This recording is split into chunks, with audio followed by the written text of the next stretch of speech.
Yo, it's Mel from Rap Rankings. To hear the full episode this clip comes from and all other Patreon exclusive content, visit patreon.com/raprankings. Track 3, Check Me Out, featuring Dom Kennedy and Kobe Supreme. It is Kobe Supreme, right? Or is it Kobe? Kobe. Okay. Produced by Mike and Keys. Look, man. 8+. Wow. 7+. Sting Me Baby. Look, I wasn't born on the West Coast. I spent a lot of time out there, though. I consider it my home. I honestly do. It's the closest. It feels like home to me. My formative years were there. I spent most of high school there. I spent 8th grade there. I spent college there. This record is a nostalgic record for me. This tape came out in 2013. This song reminds me of 2014. And oddly enough, I first heard it in 2015, I think. So it's like that window, 2013 to 2015, it takes me right back there. This is supreme writing music. Oh, I noted that in my my notes here. Writing music for sure. Riding around to this is such an anthemic record, okay? And I think about this song, you know me because you know me personally. I was listening to that Charles Hamilton cult music from 2008 to really, I think I started phasing out in 2013. So when I hear a song like this, I'm reminded of like my musical awakening that took place from 2013 to 2015 when I finally started listening to other artists more. It's like that like my eyes opening, like the scales falling off my eyes and realizing there's more music to listen to outside of just Charles Hamilton. I think of songs like this. I think of riding around with my college roommates. I think of riding around with my friends in LA. That like this bass line. This is like the sound, in my opinion, of modern day West Coast music. We know about the G-Funk sound that, you know, like Dre and Quick and Daz and Battle Cat and them helped pioneer. This is that next evolution. When you look at like what TDE is doing, what Nipsey and Dom Kennedy were doing, YG, this is the new evolution of the sound of West Coast rap. It's the new age version. Yeah, it's the young nigga version. It's either you're getting like Bay Area adjacent slappers by DJ Mustard, or you're getting kind of lush sounding luxury rap meets cloud rap stuff like this. That's kind of how I would define this. It's like a mix between cloud rap, which was popular at the time, like, you know, most primarily early ASAP Rocky, Space Ghost Perp, you know, Main Attractions. You get a little of that in the production here, and then you get a little bit of that luxury rap, that Dom, that Rick Ross. He's on the next song. Definitely fits in that lane too. Even a little Currency, like it's that modern day. This is vibes, really. This is vibes. Like people talk about vibes. This is vibes. This is vibes. And I'm gonna tell you what the vibes is, because that's y'all problem. Y'all don't define the vibes. Coming from me, I'm not really qualified to speak on this because I'm not, but I'm gonna say it anyway. This is that player shit. Okay, whenever this comes on, I pause. This is definitely that player shit. And you know why it's that player shit? Why is that? Because he put Dom on the record, right? Talk to him. And by putting Dom on the record, what he did essentially was he had to actually alter his style to make this record fit, basically. So if you notice, Nip is spacing out his bars more than he does on almost any other song on this tape. But he's doing that because Dom's that Dom Kennedy sort of way. Yes, right. He's doing it because Dom's on the record, and Dom basically sets the mood off of the beat is made for Dom, really, in my opinion. Right. The flow that Nip comes in with is there to accommodate the record that they're making. And there are records on this album where this is not like a top 5 most lyrical song from Nipsey on the album by far. He's dropping way more gems throughout this tape. He has way, tighter flows. But on this, he is doing something in service of the record and the people on it. And that's why it's a good song to me. even without it being this lyrical showcase, some of the lines on this song hit me like scripture, because the delivery works in that way that each line you hang on. It marinates. It's yes. that anthemic quality. It's the way it comes on. New Nipsey Hussle, you in trouble. Like, everything pay us now, or pay me double. Like, you get hype. And when the actual verse drops, nigga, fuck it. I came from nothing. Shootouts in public, ride buses. Like, you feel every line of that. You feel the come up. Knock me off my grind. That's what they wasn't.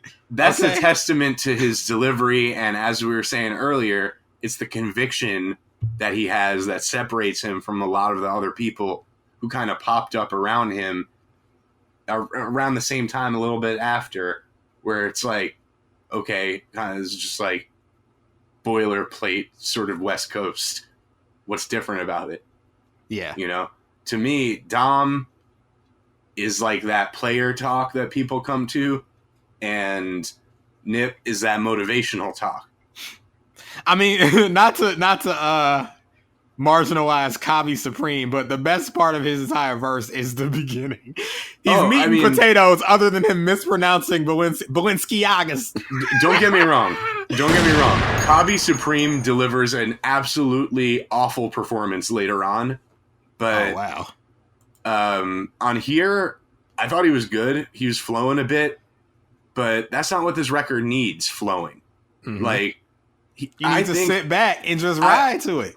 I think that basically he's saying less with more words, and he's saying more cliche shit than the other artists on the song are saying.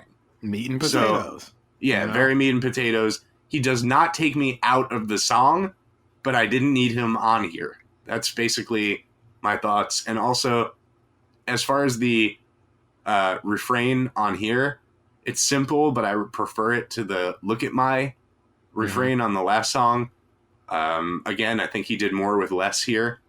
And there's some heavy low passing during the chorus, kind of Drake-esque. We get some of those touchstones throughout the tape. I like the way Drake, the beat ebbs and flows in that way. Yeah, that him and Drake like were messing with each other musically very early on in, you know, Nip's career and in Drake's. He was on. There are photos of them together. Well, they did a song "Killer" together, like right after "So Far Gone," but before "Thank Me Later." Ah, so I'm 2010. familiar with that. I think I've heard it once. Yeah, 2010. They did a record together. Like, you know, I could see them being influenced by each other in different ways. Yeah. I mean, I'm going to say it. I mean, and this is, of course, I'm saying this having not heard many, or actually, no, this is actually the only Nipsey Hussle project I've heard in full, but this is my favorite Nipsey Hussle song, if nobody knew. Like I said, an 8+. This has been in my playlist since 2015. This is one of my favorite beats of the 2010s. Like those like swirling wispy synths, that filthy bass line, the drums got me riding crazy hard. It's a windows down, sun's out record. The beat sounds like it's saying check me out. I don't know if you feel the same way, but it's like it sounds like it's saying check me out. And of course the refrain of that, I think it keeps the energy going. You know, like it's playing like the ad lib. And I want to say, Dom Kennedy, all right. I don't know if I've ever shared this. There was I'm pretty sure I have it on the show. When I was in college, I had a crush on this girl in college. And we were doing a group project together. And I think she came and picked me up from my house to go to her house so we were working the project. And that was the first time I ever heard Dom Kennedy, because she was playing her in the car. And I thought I was losing my mind due to being nervous around my crush, because she was playing Dom Kennedy. And you know how Dom Kennedy raps. He locks into that flow for a whole record. Yep. And I noticed, I'm like, the flow was going on. And I'm like, is this the same song? And I'm like, is this song like 15 minutes long? And then I realized, like, oh no, this is just how this dude raps. And like I thought like I was literally having a meltdown because like I couldn't handle being around my crush. Mel told his crush, "We don't listen to that here." Well, no, like I was digging it, but I'm like, am I losing touch with reality? Like, is this song on loop? Like, but that's how Dom Kennedy raps. Like, he'll just, we on the Shaw, blah, blah, blah. You know, but like, it'll be that the whole song, and then the next song, and then the song after that. But I just want to say, he does that flow on here.